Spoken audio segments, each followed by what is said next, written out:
and then it didn't quite make the national media because of certain sensibilities, because the pattern around this was a certain ethnicity, a certain religion, of a certain specific bit of a certain country, and people. What is that? What is that? What is that population? Like the certain bit. What is that for those? Okay. Muslims, Pakistani Muslims, I think. Yeah, but it's more specific than that. They're from Kashmir. Specific. Yeah, it's Kashmir. Okay. It's a specific region of Pakistan, and because of certain local community leaders, etc. These people initially, social workers were not prosecuting and going after these men in the way that they should have, because the girls were poor, and a lot of them were at first were not believed, but they're of a certain socio-economic type. There's every kind of prejudice you could put on the perpetrators and then also the victims was kind of assumed by various people in power, and it's terrible. But to say that the government, and I'm no fan of the British government, by the way, and Keir Starmer, and I'm definitely no fan of him, actually he did prosecute back in about 2010 numerous of these gangs when he was the director of public prosecutions. So we have to be slightly careful about government complicity and trying to push it underneath the carpet, because actually he didn't. However, this has been a rolling story for years, and it's terrible. There's no two ways about it. Girls were not believed because they were in care, they were poor, they were on drugs, all sorts, and people kind of pushed it underneath the carpet. That is the truth. That is the truth. So, Rochelle, I think that you are, I think you're correct. I think we have to be very careful about this. So first off, I would say that Keir Starmer was not complicit in any of this, and that he did prosecute. But some of the other, sort of what you were talking about, first off, is I think what makes me the most upset, especially after reading some of the,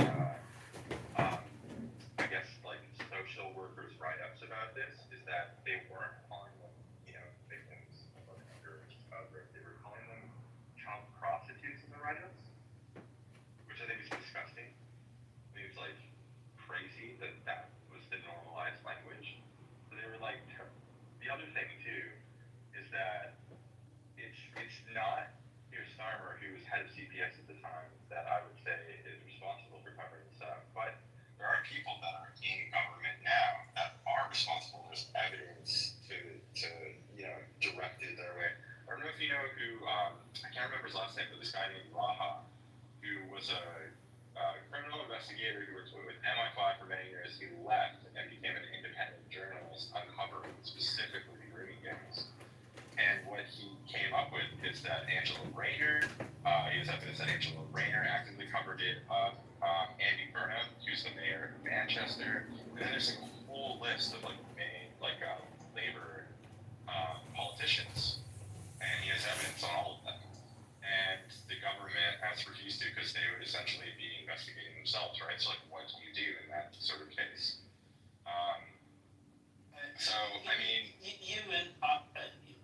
My massive caveat in this, and I said it at the start, is I'm no expert in this, and you seem to know more about the detail. One person's cover-up is another person's just benign neglect of an issue. But both sides of this can be true at once, in that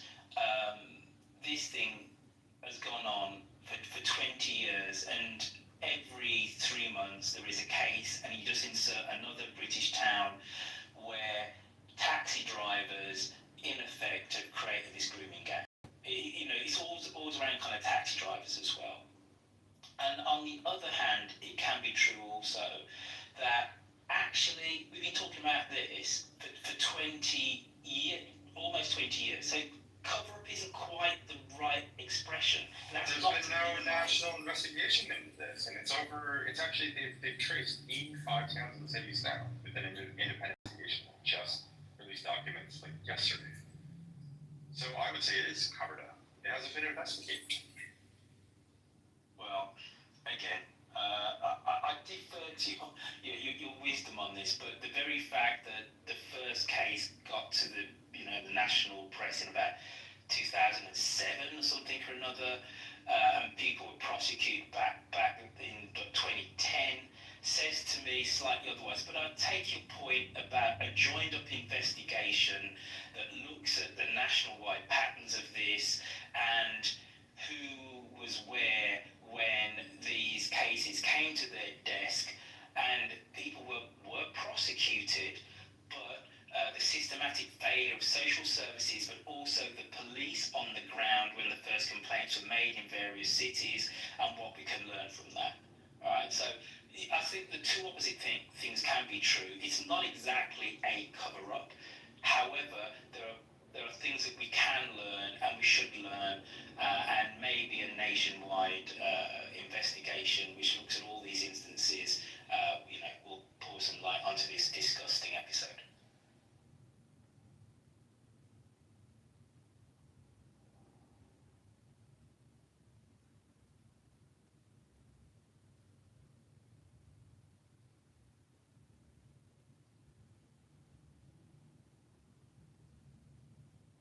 Good morning, guys.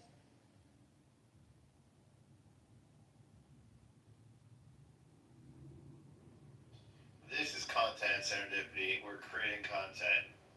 Good for us. Good morning, Holly.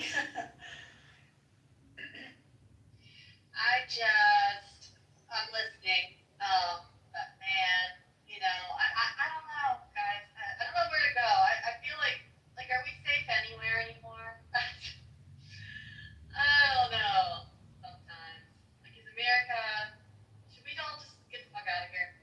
Well, you're safer from sexual crimes in America than you are in England, and you're safer from gun crimes in England than you are in America. Well, I'd rather be raped than my children be killed at their school. Oh, well then America's perfect for you. No, I'm sorry, England's perfect for you. Backwards. Backward, get into England. I know that's fucked up, but I'm for real. These are the questions now, right? Like, where do I want to live? Do I want to get raped, or do I want my kids to get killed in school? It's crazy because the little girl who was like, hey, stay away from my sister, she's only 12. She got arrested. Not the guy who was calling them sexy, but the girl who was like, yo, stay away from me. So it's weird that we're taking more kind of priorities. Like, I want to ask really hard questions, but it's like, hey, there's a lot of details there. The parents of the girl are saying one story, the news is saying another, the UK government is saying a different story than the people who are from that culture are saying, no, it's not a migrant issue, it's a definition of the word rape. When a little girl feels that she has to swing an axe and a knife, I don't care what your beliefs are, something is wrong, fucking fix it. That's exactly what you had said earlier. Did something new happen in the UK that I may have missed that brought this conversation? Yeah, a little Scottish girl. If you just look up Scottish girl knife. It started, as a recap, it started because UN was talking about living in England, and we had somebody from Georgia talking about wanting to live in England, and UN was saying, you don't want to live in England, it's a disaster. And then he started giving details about the rape groups and things like that, and a lot of us didn't know about that, so we got really in depth to it. We started looking at doing some research, and found that England is... What happened with the Scottish person with the knife? The Scottish girl? Yeah, so, just from what I know, and if somebody knows more, then please correct me.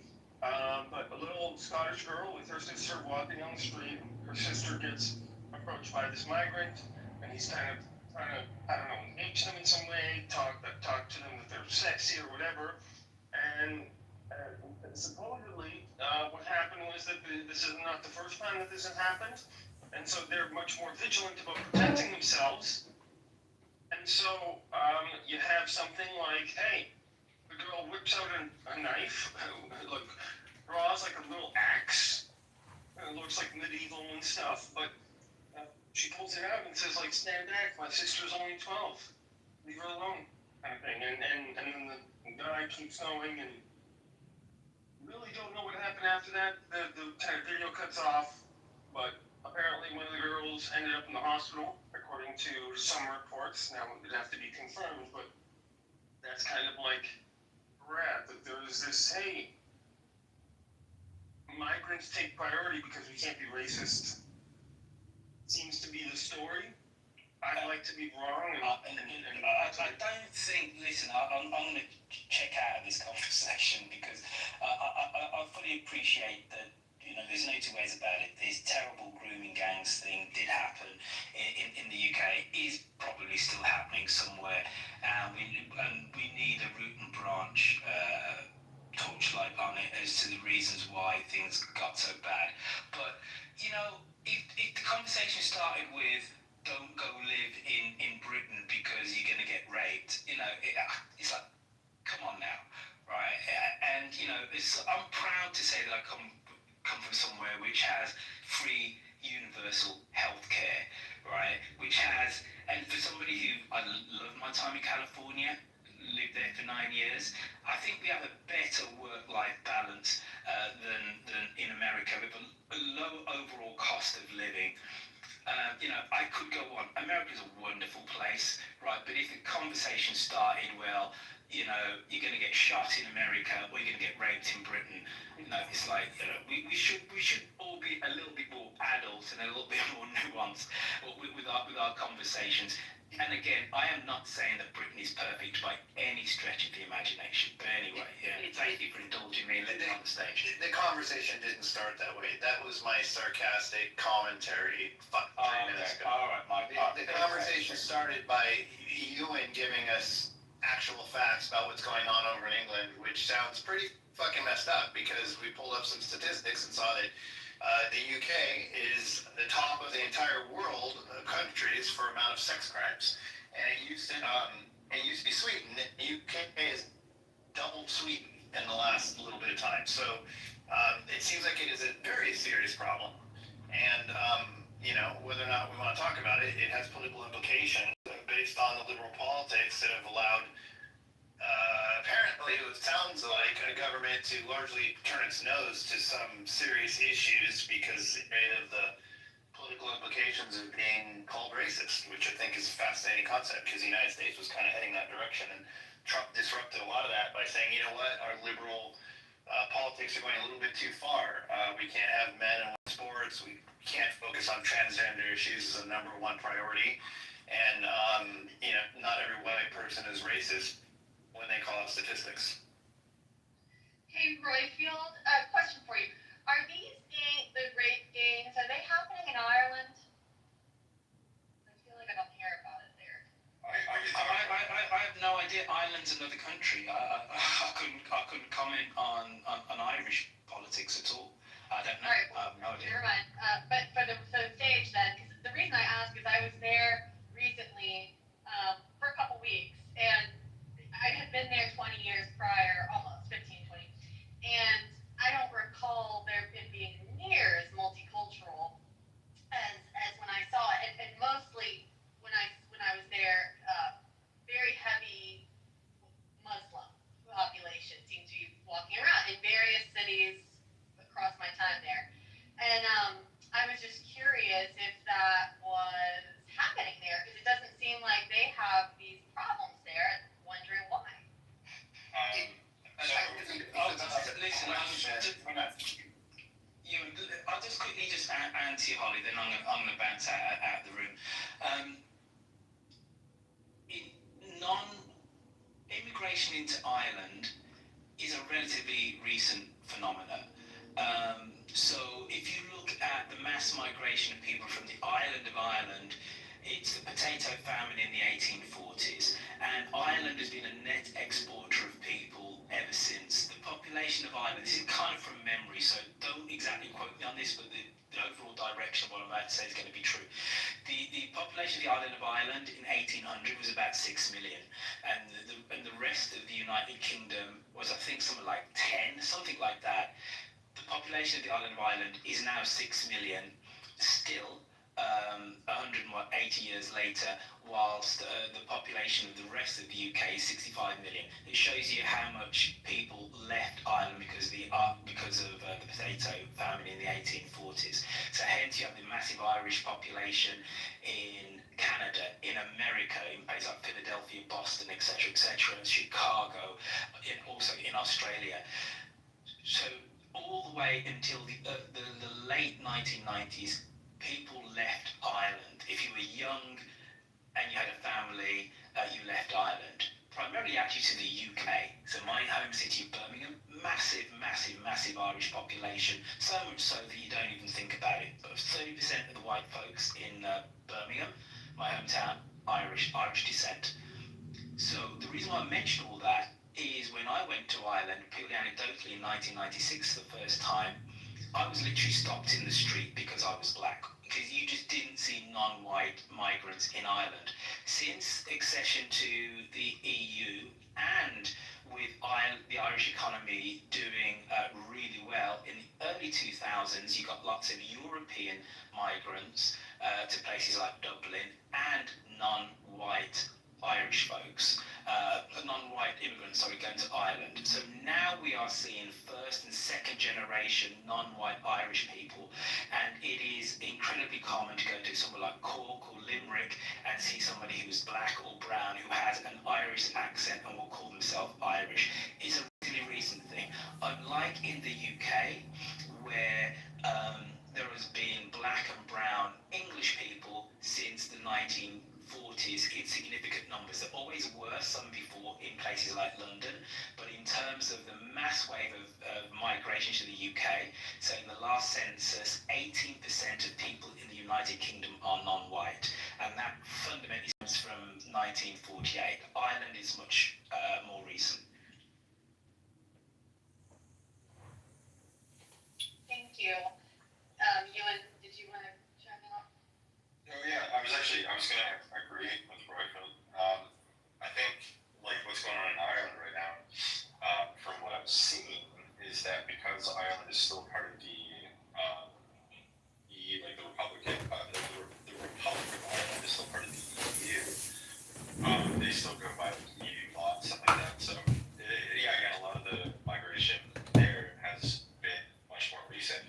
But I mean, this is the other thing too, is that some of the issues in Ireland that have been arising has been illegal migration because they're part of the EU and they have to run by the ECHR, the European Court of Human Rights laws. There have been issues where they've been setting up these like huge migrant camps like all over Ireland. There have been like towns where illegal immigrants have been put in. There's more of that than the actual population of the town. It's an incredibly tiny island. It's even smaller than the UK, and they've seen a massive influx very quickly of immigration. And some of it good, some of it bad.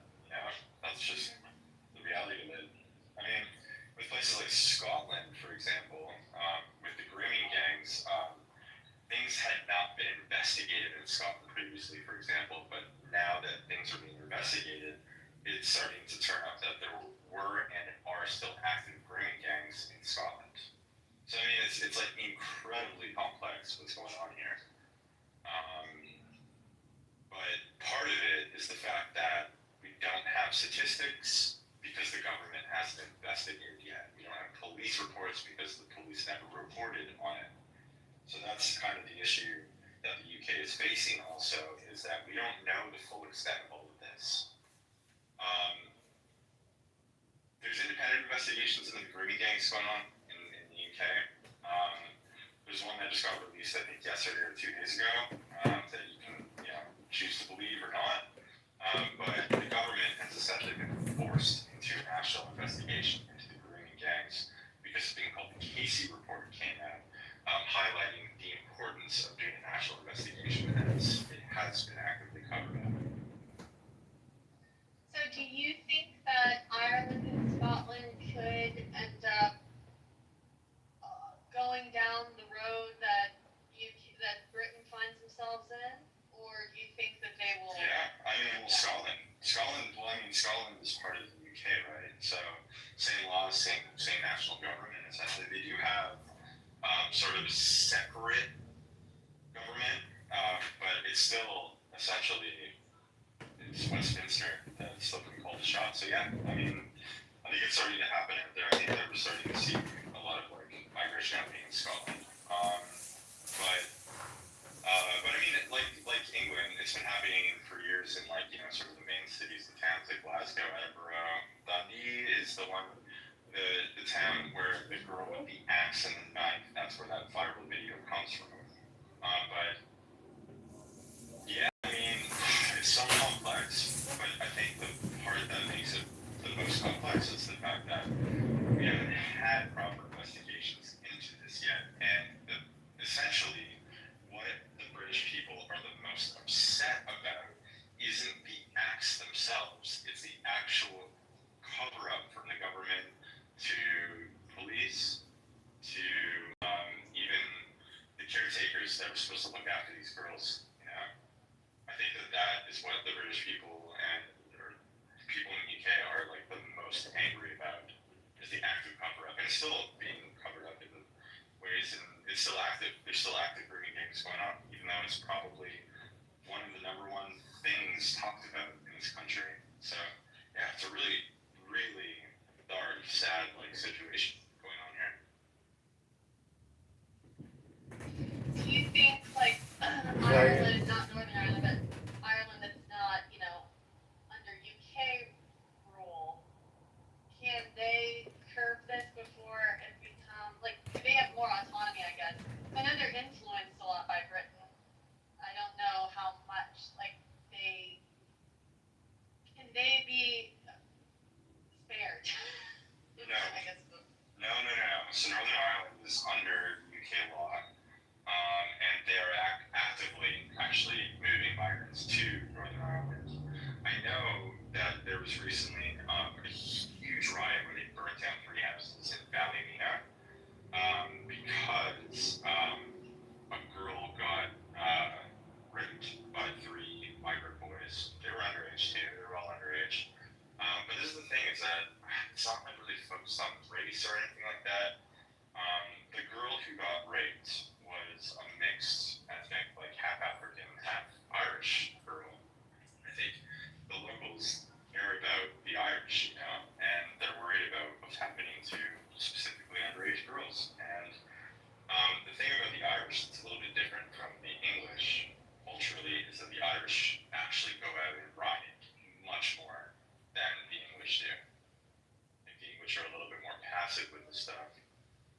So yeah, you saw huge amounts of violence when that riot happened, and yeah, I mean, I would say that the entirety of the United Kingdom and the Republic of Ireland is all in like a really weird state right now. I mean, the other thing that's interesting in Ireland that I can highlight is that the Catholics and the Protestants have actually been joining in marches together to defend against this like governmental migration habits that they're bringing all these people in. So seeing these people who would have been murdering each other and fighting each other in the streets 30 years ago joining in marches is pretty wild, because if you live in Ireland, that would not normally be the case. Wow, that's really interesting. I mean, every time there's a school shooting in the States, I go down the rabbit hole of like dreaming about leaving. And Ireland right now is like probably top of my list. But then there's this.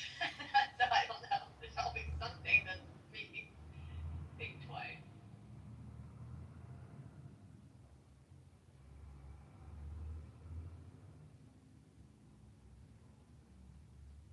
Yeah, I mean it's a really sad state of affairs here. I mean, this is the thing, is that I could get a work visa out in the U.S. and just move my family out there. I live in the UK,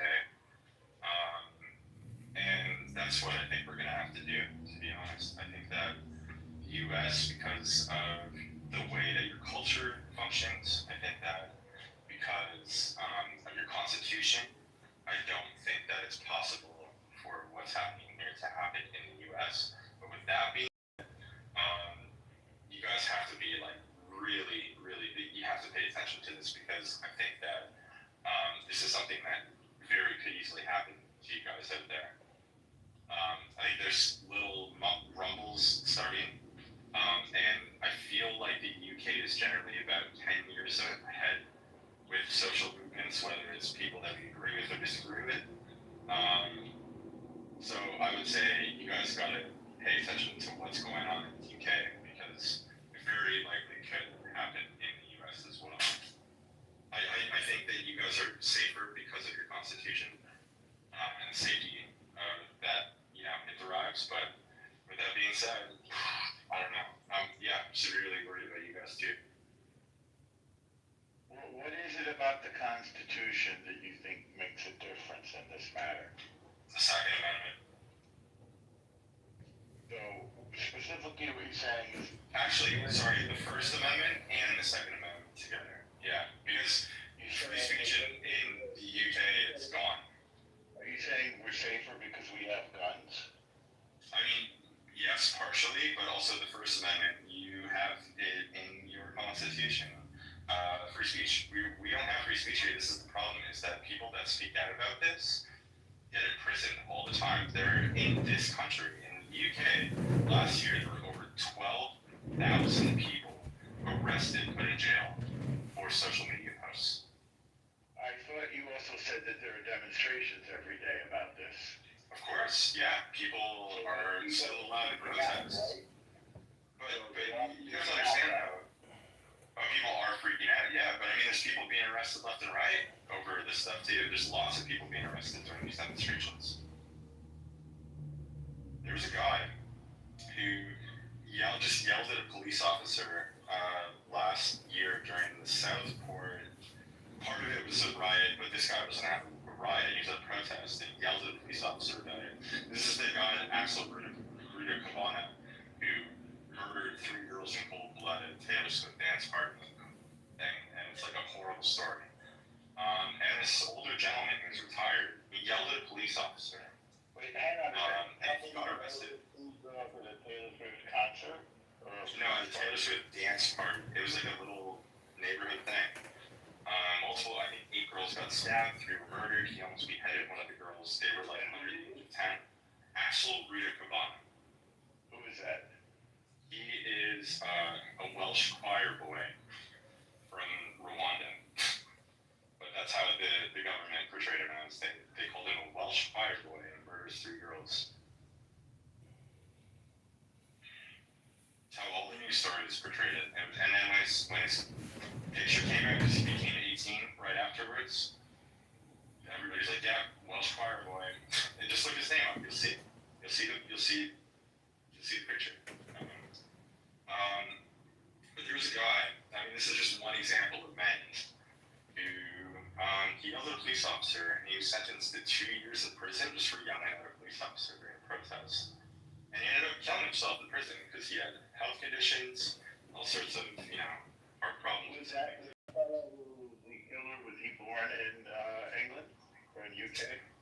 I believe that he was born in Wales, but he was the son of 2 Rwandan refugees. So he's Welsh if he's born in Wales, right? Yeah, of course. He's a Welshman. Are you being ironic? Sort of. But yeah, technically he's a Welshman, sure. I would say he's ethnically a Welshman.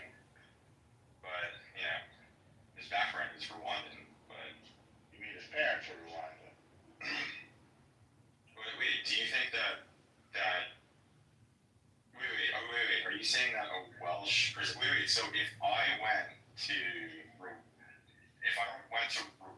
No, do you know what? If I went to China, and I had a child there with my wife, who were both not Chinese, would you say that I have a Chinese child? I cannot speak to China. I can speak to America because I'm American.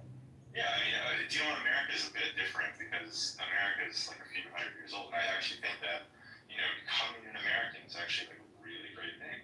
But I mean, like the English and the Welsh and the Scots have like a 2,000 year history. So I mean, it would be sort of like in the, I would say British. I would say that he was a British man. Yeah. I wouldn't say he's necessarily ethnically Welsh though. I don't know what ethnically Welsh. Well, they have a huge history that spans thousands of years. You can look up Wales. I understand that, but you seem to be resentful, basically, that they called the black guy Welsh because he was black. They called him a Welsh choir boy. They called him a Welsh choir boy in the names, which is bizarre. Well, they were being ironic again. After killing 3 girls and stabbing 8 others. It's meant to be lurid. It's meant to be tabloid. Okay, he's going to be our national news presenter and be a tabloid, and I don't think that they should get public funding. Why? If they're going to be a tabloid, fine. Be a tabloid. Do what you want. But if they're going to actually try to provide accurate coverage of the situation, then I would say that they probably shouldn't be getting national funding. I don't know. There's BBC gets national funding, the rest don't. I mean,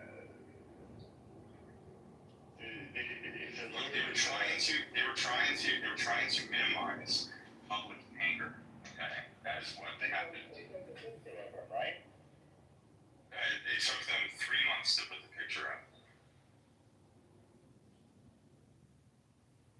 So the day after this happened, because he's a kid. No, nobody knew what he looked like. Nobody knew who he was. Nobody knew anything for months. Because he was a minor. Yeah, he was 17. He turned 18 literally like a week after the. Was that the reason why they didn't show the picture? Because he's a minor? No, I think that they specifically didn't show the picture because of the public backlash, which did happen, which I don't agree with. I don't think that you should go out and riot in a horrible situation like that. I'm totally against that. I think what Ewan is pointing to is a trend with the media, and that happens in our country also. In fact, it did yesterday with the school shooter yesterday, where the media will lie by omission when the narrative doesn't fit what they want the narrative to be. So, I mean, it took about 5 minutes for me to find out he was a transgender person. yeah, but look at CNN, the New York Times, all their stories yesterday, they weren't talking about that at all. The other trend. For us to know. That wasn't even a day, it wasn't even an hour. And we got the manifesto. Okay, so there was another shooter who was this whole thing about every time there is a shooter and the left tries to say, oh, it was a right-wing nut, and the right tries to say, oh, it was a left-wing nut, that needs to end, because it's clearly more nuanced and complicated than that, and they're just mental people, but so it doesn't need to be a political football. But when you are a media editor, you should be posing to your reporters and your journalists, what are the natural questions that your viewer or reader are going to ask? And if you're leaving out things like, by the way, there's a huge meta trend that first-generation immigrants to England are exponentially more likely to commit crimes against persons. And by the way, you fail to mention that in the story, but if the perpetrator was white, that's in the headline every single time. Then while you may not be directly reporting a lie, you're certainly crafting the narrative to fit the pre-existing narrative that you want to put out. Thank you, Teresa. Yeah, specifically that. He eloquently sent my exact thoughts. It's important that the person is transgender. It's interesting. Was it important? Or, again, I don't know if it's important that the guy was black. He's black. I mean, maybe it is. Maybe they're taking drugs that disrupt the natural endocrine systems in a person's body, and that affects more than just their physiology. It affects their psychology. Well, Elmer was on a call, but even though he's on a call, for the rest of the room, I do want to clarify this as well. Part of the reason why it was important that we found out that he was the son refugees is the fact that he had been, we have an anti-terrorist